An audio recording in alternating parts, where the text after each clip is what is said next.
So we had an abstract presented by Jennifer Brown yesterday here at EHA, which was an analysis and reporting on the mutations that arise in patients who have been treated and progress on Pirtobrutinib. These are patients, all of whom had prior covalent BTK inhibitors, some of whom had a C481 mutation at progression on the covalent BTK inhibitor, and then went on to Pirtobrutinib.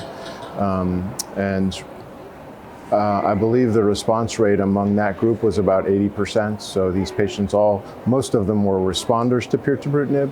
And the report was what mutations arise on Pirtobrutinib progression or progression on Pirtobrutinib.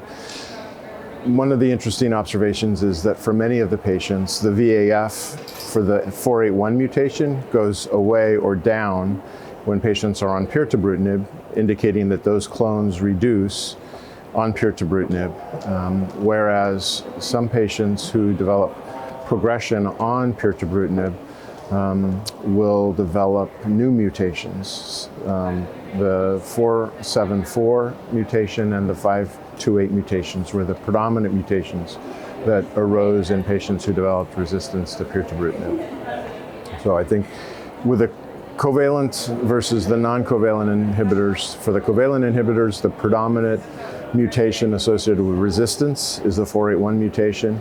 We do see lower frequency of some of these other mutations like the 528 mutation and the 474 mutation, whereas on Pirtobrutinib, it seems that those patients respond and they lose or reduce that mutation, that's the 481 mutation, and at progression they develop these other mutations as their predominant mechanism for resistance, which is the 528 mutation and the 474 mutation.